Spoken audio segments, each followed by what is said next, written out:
देवी भागवत का स्कंद तृतीय सर्ग 1 से लेकर 30 तक। जन्मेजय जी व्यास जी से पूछने लगे कि जगदम्बा जी कौन है, उनका क्या स्वरूप है, उनके पूजन का कौन सा विधान है, ब्रह्मा विष्णु और रुद्र परतंत्र हैं या स्वतंत्र, इन देवताओं को पीड़ा और कष्ट सताते हैं अथवा नहीं, ये मृत्यु को प्राप्त होते हैं या नहीं, इनकी देह का निर्माण कौन करता है, सृष्टि की रचना कौन करता है, कौन सा सर्वश्रेष्ठ देवता है। उपरोक्त प्रश्नों को सुनकर व्यास जी ने उत्तर दिया कि इसी प्रकार के प्रश्न मैंने बहुत पहले नारद जी से किए थे। उन्होंने भी ये प्रश्न ब्रह्मा जी के सामने किए थे और ब्रह्मा जी ने यह उत्तर दिया था कि पूर्व काल में जन्म लेते ही हमारे अंदर भी यह प्रश्न अवतरित हुए थे। हमने इन प्रश्नों का उत्तर पाने के लिए बहुत प्रयत्न किए, पर प्रश्नों का उत्तर हमको नहीं मिल सका था। अंत में आकाशवाणी हुई कि हम तपस्या करने लगे और हम सहस्त्र साल तक तपस्या करने में अनवरत रहे। तब हमको आकाशवाणी हुई कि हम सृष्टि का निर्माण करें। हम सोचने लगे कि हमको किस प्रकार सृष्टि का निर्माण करना चाहिए। तभी मधु और कैटो दोनों राक्षसों हमको तंग करने लगे। महामाया की दया से दोनों राक्षसों को विष्णु भगवान ने मार डाला। तभी विष्णु और शंकर जी वहाँ पर आ पधारे। महामाया ने साक्षात होकर हमको सृष्टि को उत्पन्न करने की अनुमति दी। हमने विनय पूर्वक पूछा कि किस प्रकार सृष्टि की रचना करें। महामाया जी ने एक विमान को प्रस्तुत करके हमको विमान में बिठा दिया।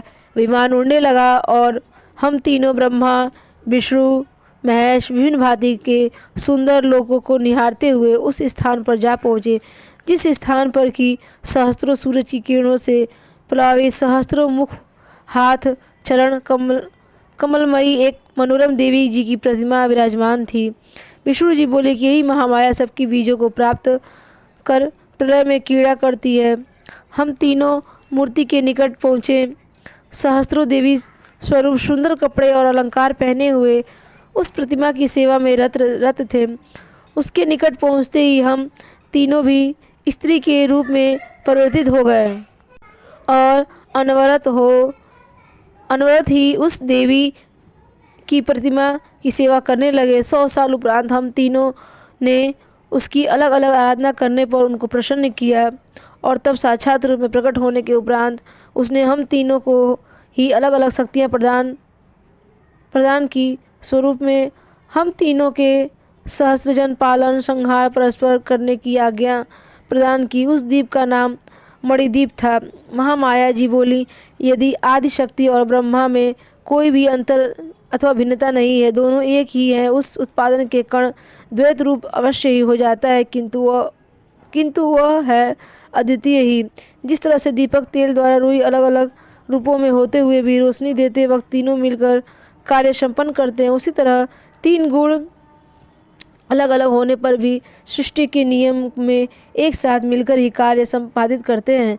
ब्रह्मा तथा आदि शक्ति में केवल उत्पत्ति काल में ही भेद दिख पड़ता है, पर दोनों ही एक ही हैं। सभी देवताओं ब्रह्मा विष्णु महेश अग्नि सूर्य यम इंद्र वायु आदि में हमारी ही शक्ति कार्यों को संपादित करती है।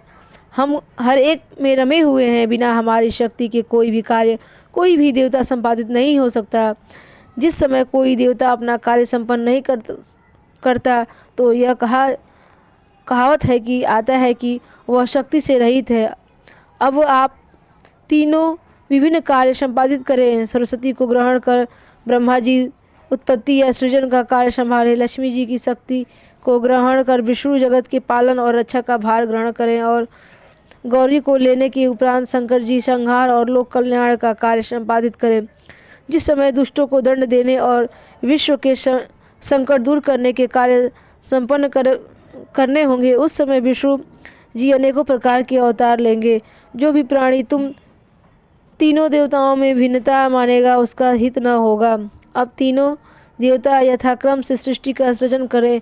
विश्व के सभी कार्य सभी पदार्थ सगुण हैं। निर्गुण तो सिर्फ वही ईश्वर है जो कभी भी दिखाई नहीं देता तथा जिसके वचन सुनने में नहीं आते। जिस समय परम ब्रह्मा के पास आदि शक्ति भी रहती हैं तो निर्गुण रूप में होती हैं, किंतु सृष्टि के सृजन में समय वह सद्गुण हो जाता करता है। कहकर महामाया विलीन हो गई। व्यास जी कहने लगे कि नारद जी ने इसके बाद निर्गुण शक्ति तथा निर्गुण ब्रह्म के बारे में पूछा। ब्रह्मा जी ने उत्तर दिया कि निर्गुण शक्ति तथा निर्गुण ब्रह्म बहुत ही जटिल हैं। वे तो केवल सिद्धि प्राप्त ऋषि मुनियों द्वारा ज्ञान प्राप्त करा सकते हैं। जो शक्ति है वही ईश्वर है और जो ईश्वर है वही आदि शक्ति है, अर्थात शक्ति और ईश्वर एक ही है। विश्व में तीनों गुणों का ही मेल होता है। तमोगुण की द्रव्य शक्ति, सत्वगुण की ज्ञान शक्ति और रजोगुण की क्रिया शक्ति होती है। तामसी की द्रव्य शक्ति द्वारा रूप, स्पर्श, गंध, शब्द, रस से 5 विषय ही अवतरित होते हैं। आसमान का गुण शब्द होता है, अग्नि का गुण स्पर्श, पृथ्वी का गंध, पवन का स्पर्श और जल का रस हुआ करता है। इसी वजह से नभ और पवन आदि भी गणना के जोड़े में आते हैं। इन 10 में तामसी घमंड की भावना उत्पन्न होती है। ज्ञानेंद्रियाँ 5 हुआ करती हैं। नासिका अर्थात गंध महसूस करने वाली इंद्रिय, श्रोता अर्थात सुनने वाली इंद्रिय, नेत्र की अर्थात देखने वाली इंद्रिय, जीवा की अर्थात रस का स्वाद बताने वाली, त्वचा इंद्रिय अर्थात छूने वाली इंद्रिय, कर्मेंद्रिय ये हैं सब, पैर, हाथ, वाणी, लिंग, गुदा। प्राण वायु भी 5 हैं, प्राण, व्यान, अपान, उदान, समान। उपरोक्त 15 गुणों के समन्वय से राजसी सृष्टि सुसर्जित हुआ करती है। अतः कर्मेंद्रियों के देवता निम्नलिखित 5 हैं। अश्विनी कुमार, दिशाएं, वरुण, वायु, सूर्य।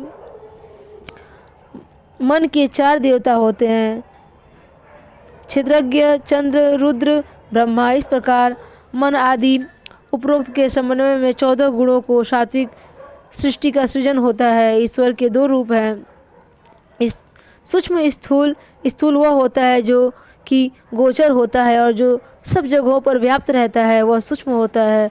5 भूतों की सृष्टि 5 मात्राओं से हुआ करती है। प्रथम रस तथा रस की मात्रा से कल्पना की जाती है। पानी को सफ़ेद रंग सत्वगुण का हुआ करता है, वह सदैव सुख से प्रेम किया करता है। उसका समन्वय धर्म के अंतर्गत और विरक्त अधर्म के प्रति हुआ करती है। सत्व के लक्षण निम्नलिखित हैं: सत्य, क्षमा, श्रद्धा, शांति, संतोष, दया, लज्जा, धारणा, शौच। खून का रंग राशि का होता है, इसके लक्षण ये होते हैं: द्रोह, दंभ, निंदा, द्वेष, मत्सर, उत्कृष्टा, मान।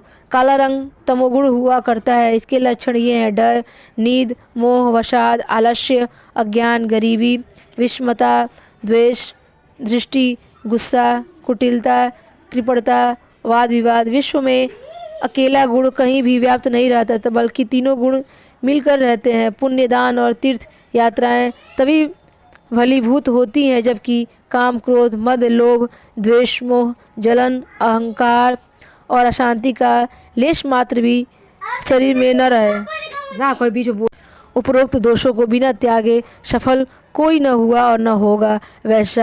ऐसा तो एक भी गुण नहीं है जिससे कोई न कोई नुकसान होता हो, जिससे किसी को क्लेश अथवा पीड़ा न मिले। क्योंकि सत्व गुण से अच्छे कार्य अवश्य संपन्न होते हैं, परंतु सत्वकर्ता को अभिवृद्धि निहारने के उपरांत अनेकों व्यक्ति डाह करने लग जाते हैं। अतः सत्वगुण से इन ईर्ष्या करने वाले को पीड़ा ही पहुंचती है। इस प्रकार रजोगुण से सज्जनों की रक्षा भले ही की जा सकती हो, किंतु दुष्टों को दंड देकर उनको दुख पहुंचाया ही जाता है।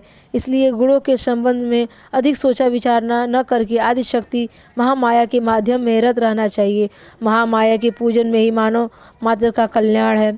सोचने की बात यह है कि जब सत्यव्रत नाम का मूर्ख ब्राह्मण सुअर के ए करने पर महामाया की दया से महाकवि बन गया, तो फिर जो व्यक्ति महामाया के निकट जाकर उनकी स्तुति करेंगे, उनके चरण में पर सफलता क्यों स्पर्श न करेगी।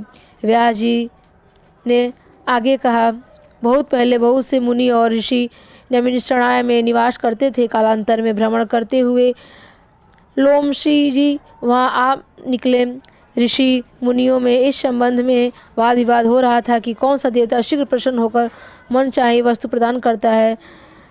लोमशी जी ने उत्तर दिया कि आदि शक्ति ही शीघ्र प्रसन्न होकर इच्छित फल देती हैं। उदाहरण के तौर पर उस मूर्ख को ही ले लीजिए जिसे धोखे से ही ऐंग कहने पर ही आदि शक्ति ने महाकवि बना डाला। पुरानी बात है कि तमसा नदी के किनारे देवव्रत नाम ब्राह्मण ने पुत्र प्राप्ति की इच्छा से एक यज्ञ शुरू किया, परंतु गोधिल मुनि ने वेदों के पाठ में किंचित भूल कर डाली। वेद दत्त उनको डांटने लगे।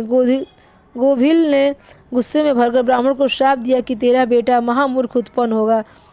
वेददत्त उनके गिड़गिड़ाने पर क्षमा मांगने लगे।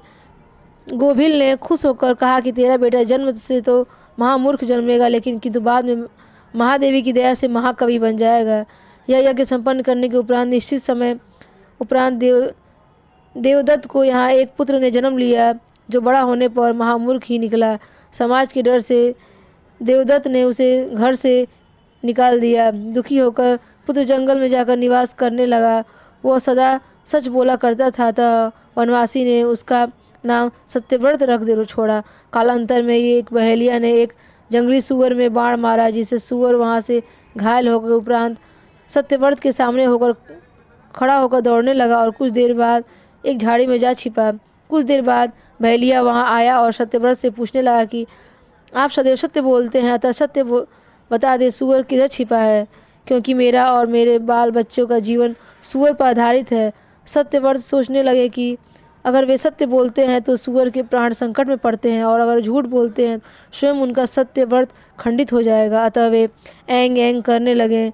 सरस्वती के बीज मंत्र में एम एम आता है, अतः सरस्वती के इस बीज मंत्र के जपने से सत्यव्रत के हृदय में ज्ञान उत्पन्न हो गया। बहेलिया चला गया। सत्यव्रत एंग एंग का जप करने लगे, जिससे कालांतर में वाल्मीकि जी की भांति महाकवि बन गए। राजस, तामस तथा सात्विक की तरह के यज्ञ हुआ करते हैं। सात्विक यज्ञ वे होते हैं जो अयोध्या, काशी, प्रयाग आदि स्थानों पर धार्मिक और पुण्यात्मक ढंग से किए जाते हैं। जिन यज्ञों में मंत्र और द्रव्य की शुद्धता का प्रयोग किया जाता है, वे यज्ञ फलदायक होते हैं। अप्रिय प्रकार प्राप्त किए जाने वाले धन और अशुद्ध प्रकार से पढ़े जाने वाले मंत्र के संपन्न करने से कभी फल नहीं प्राप्त होता। दशरथ का उदाहरण ले लीजिए। उन्होंने केवल एक बेटे के लिए यज्ञ संपन्न किया, परंतु उनके यहाँ 4 पुत्र ने जन्म लिया।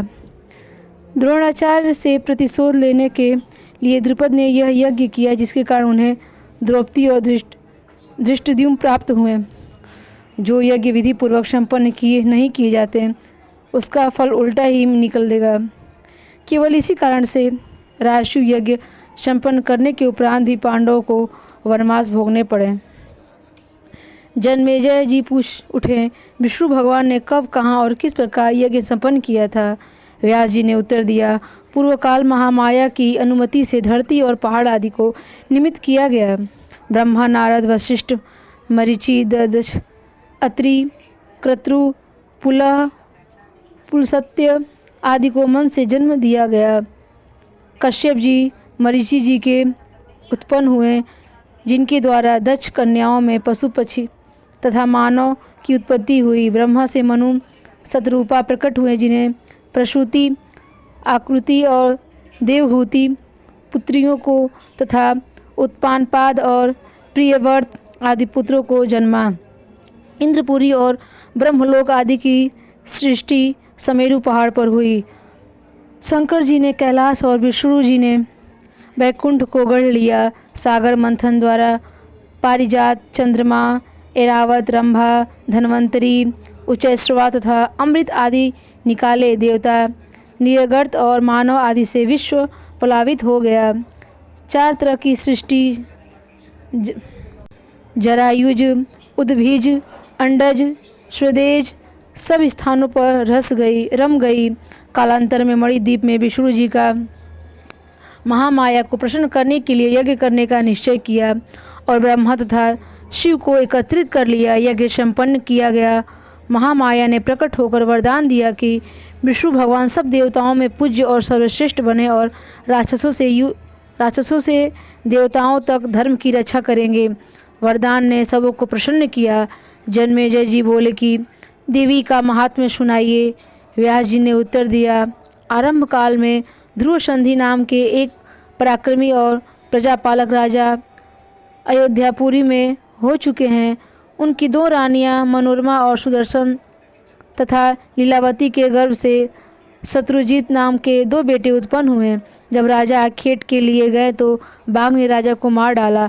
क्रांति मच गई। मनोरमा के पिता कलिंगराज वीरसेन तथा लीलावती के पिता युधाजित सैन्य लेकर आ गए। महायुद्ध हो गया। वीरसेन युद्ध में काम आ गए। अपने पुत्र सुदर्शन को गोद में उठाकर मनोरमा भरद्वाज मुनि की शरण में जा पहुंची और युधाजित ने अपनी कन्या लीलावती के बेटे शत्रुजित को अयोध्या के सिंहासन पर आसीन करा दिया और बाद में युधाजित सुदर्शन का संहार करने के उद्देश्य से उसकी खोज में निकल पड़े। कालांतर में उनको सुदर्शन की खोज लग गई और उन्होंने भरद्वाज मुनि से सुदर्शन को मांगा। मुनि ने सुदर्शन को उन्हें नहीं दिया। मंत्रियों ने राजा को समझाया कि मुनि को मत छेड़िए, क्योंकि आदिकाल में गाधीराज के सुपुत्र भी श्री विश्वामित्र जी आखेट के लिए गए थे। वन में वशिष्ठ जी ने अपने सैन्य सहित उनका सत्कार किया। वैभव निहार कर विश्वामित्र जी अचंभित हुए कि जंगल में वशिष्ठ जी ने उनके और उनकी सेना के लिए राष्ट्रीय भोज कहाँ से प्राप्त किए। बाद में उनको ज्ञात हो गया कि वह सब नंदिनी गाय की दया का ही फल है। अब विश्वामित्र जी ने वशिष्ठ से उस गाय को मांगा। वशिष्ठ जी ने अस्वीकार कर दिया, किंतु विश्वामित्र जी ने बलात् उस गाय को वशिष्ठ से छुड़ा लिया। वशिष्ठ जी के एक इंगित में विश्वामित्र जी का सब सैन्य नष्ट हो गया। अपने मंत्रियों की बात मानकर युधाजित सुदर्शन को छोड़कर चले गए। बाद में क्रीड़ा करता हुआ सुदर्शन बढ़ने लगा। किसी भी प्रकार उनको भगवती का बीज मंत्र क्लीम ज्ञात हो गया। वह उसी का जप करने लगा। फिर क्या था, भगवती जी खुश हो गईं और छोटी सी उम्र में ही भगवती की कृपा से सुदर्शन को शस्त्र धर्म तथा नीति आदि का परम ज्ञानोत्पन्न हो गया। इसी बीच काशीराज की पुत्री शशिकला ने सुदर्शन को अपना पति मानने का निश्चय कर लिया। कालांतर में काशीराज ने शशिकला का स्वयंवर रचा, जिसमें प्रत्येक स्थान के राजा सैन्य सहित आप आए हुए थे। सुदर्शन भी अपनी माँ के साथ वहाँ आ गए। उन्हें देखकर युधाजित ने उसको मारना चाहा। केरल के राजा उन्हें रोक दिया। जब सब राजाओं को और शशिकला के पिता को यह ज्ञात हुआ कि कन्या सुदर्शन को वर मारना चाहती है, तो वे बहुत क्रोधित हुए और उन्होंने शशिकला को समझाया, पर शशिकला अपनी हठ पर अडिग रही। अतः काशीराज ने रात्रि को अपनी पुत्री का विवाह सुदर्शन के साथ संपन्न कर दिया। जब सुदर्शन कन्या को लेकर चलने लगा तो युधाजित ने उस पर प्रहार कर दिया। घोर युद्ध छिड़ गया। भगवती ने साक्षात आकर सुदर्शन के शत्रुओं का संहार कर डाला। शत्रुजित सेना और युधाजित सबों का ही संहार हो गया। भगवती जी ने काशी की रक्षा करने का वचन दिया। सुदर्शन अयोध्या में शासन करने लगा। उसकी सौतेली माँ भी उसकी सेवा से प्रसन्न हो गई। भगवती ने सुदर्शन के हर प्रकार के संकट दूर कर डाले। जन्मेजय जी व्यास जी से नवरात्रि का विधान पूछने लगे। व्यास जी बोले, चैत तथा क्वार मास में नवरात्र पूजन करना उपयुक्त है। अमावस्या को सामग्री एकत्रित करके 16 हाथ का मंडप और 4 हाथ चौड़ी 1 हाथ ऊंची उसकी वेदी बना लीजिए। सद आचरण युक्त 9, 5, 3 अथवा 1 ब्राह्मण को पाठ करने के लिए राजी कर लीजिए। नित्य कृत्यों से निवृत्त होने के उपरांत प्रतिपदा के रोज पाठ करने वाले ब्राह्मणों का नियम अनुसार पूजन करना चाहिए। तब भगवती जी का शस्त्र सहित प्रतिमा की पवित्र स्थान पर स्थापना कर देनी चाहिए। मूर्ति के अभाव में यंत्र में नवनिर्माण मंत्र को अंकित करके कार्य संपन्न किया जा सकता है। 7 धन्य 5 पत्ते और 5 रत्नों से युक्त कलश की स्थापना करनी चाहिए। पाठ करवाने से पूर्व नियम व्रत एवं उपवास का जो संकल्प करना हो कर लेना चाहिए। तब नियमानुसार पूजन करना हितकर है। पूजन के उपरांत हवन संपन्न करना चाहिए। 1 अथवा 2 कुंवारी कन्याओं का पूजन करना चाहिए, अथवा संभव कुंवारी कन्याओं की संख्या में वृद्धि भी की जा सकती है। प्रतिदिन 9 कुंवारी कन्याओं का भोजन कराना अति उत्तम माना गया है। 1 वर्ष की कन्या का पूजन अवैध है। 2 वर्ष की कन्या की संज्ञा कुमारिका से की जा सकती है। 3 साल की कन्या त्रिमूर्ति, 4 वर्षीय कल्याणी, 5 वर्ष की रोहिणी, 6 वर्षीय कालिका, 7 वर्षीय चंडिका, 8 वर्षीय संभावी और 9 वर्षीय दुर्गा होती है। 9 वर्ष से अधिक की कन्याओं का पूजन निषेध है। हर उम्र की कन्या से अलग अलग फल प्राप्त होते हैं। कुमारी के पूजन से दुख दरिद्र का नाश और रिपु संहार होता है और शक्ति और उम्र बढ़ती है। त्रिमूर्ति का पूजन संपत्ति और पुत्रों की अभिवृद्धि करता है। कल्याणी का पूजन सफलता और सुख और जीत प्रदान करता है। कालिका का पूजन रिपुओं का संहार करता है। चंडिका का पूजन संपत्ति आभा एवं ऐश्वर्य की प्राप्ति कराता है। शांभवी का पूजन राजा को प्रसन्न रखता है, दुख दरिद्र का नाश कराकर जीत प्रदान करता है। दुर्गा का पूजन मोक्ष और सिद्धिदायक है।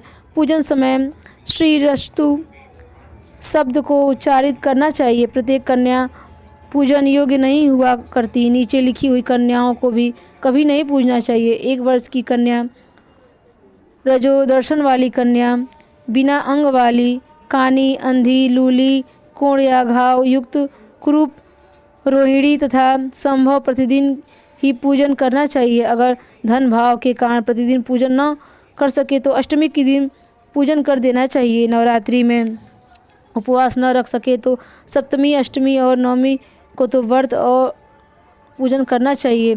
नवरात्रि के व्रतों में ज़्यादा दूसरा कोई भी अन्य व्रत महान नहीं है।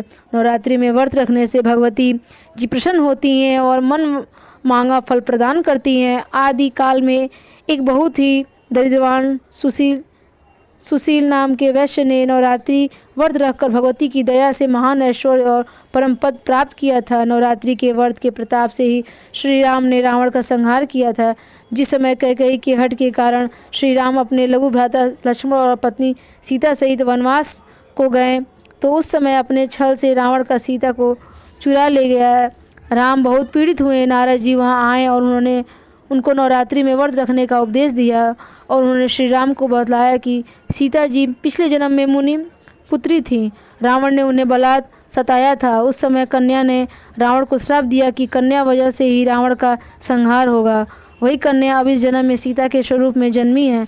नारद के कथा अनुसार रामचंद्र जी ने नवरात्र व्रत संपन्न करके देवी को प्रसन्न कर लिया और रावण का संहार करके सीता को छुड़ा लिया और अयोध्या का शासन करने लगे।